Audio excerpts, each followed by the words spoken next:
me class mapono nonge witado. Apane ka chako gi milome mane jaloso wi sirkal mano Maura no wacho ni joma osedonjo school ni koro the teachers would just take care of them and make it better school kanyo. And a good move, yes, but koro what if koponi maybe school mangar ne is a part of the school ma oywergi kada mariyo these are the schools which are under the risk of being swept in the future ni kada maybe the next few weeks because of floods. But maybe they could have just said ni jo doga ngene people have been booking by the way nti joma the book goes ngene joma the school they can't all report on the same day nti joma they on Monday Tuesday depending on chiema ngene nti joma ko my extend ga chieng yepo nti joma be also book ngina ben sani koro is a rush hour nti joma no book gari koro mondo mi at least take sana mondo mi ngato odhio at least cancel maybe ticket mara kendo mondo mi travel now in a span of a week koro angene take sana mondo mi at least sirkal nini o refund pesa ne nenti skunde lakini maybe gimana ginyalo timo sama mondo mi at least kony kik los bid sana mangeny ginyalo wuok gi jok ma ochung ne transport sector maybe say company mar let me say Enacoach company mar Easy Coach ni nti joma no senti school mose book if they can mark them mondo mi at least put on their ticket sama onti gi maka nitiere nyamburko moko kata kembe mag nyamburko moko manose yie ni tickets maka magi nyalo tigo do kinde ma biro kata tarik auchiel makori yawe school maka manegi segolo milome far mama was evident ifar mana gi mane evident government school ni ono bene take a lot of the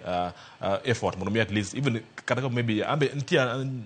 the school man go ma wuoto but now how to postpone so ongute mo la chule love ni mia adek on top of given us a already. Korongeni mano is a way my government could just take in at least won't take care of this miadekni and a very small amount of money instead of could refund the whole amount of money. Kwa uyo kibire watch mara mi peja mara mar sirkal ikrok maybe if tulo mara 1 week no nyalo di romo apa ni ginaso wacho before nini joy so kapar ka kaun tarik paredik ma we have roughly a week mono at least 6 makot room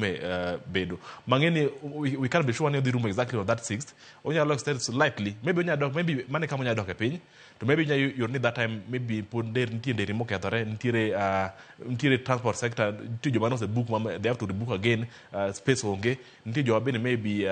they don't have money again god gisitio godo koro they have to wait for another 1 week mono at least give pesa then also school ma bende ntiere midhier mar joma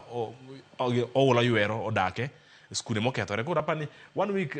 kipacha ne nyalo be ni koro koker gino jumbe ariyo could make a lot of sense mono mi at least mono mi kik ji koni odugo school after 1 week gitage book endo after 1 week dikono just hold on we'll see how it will go forward koro apani 1 week to me okapar ken that precise date mono mi at least mono mi ji obed contain mono mi kotho dog piny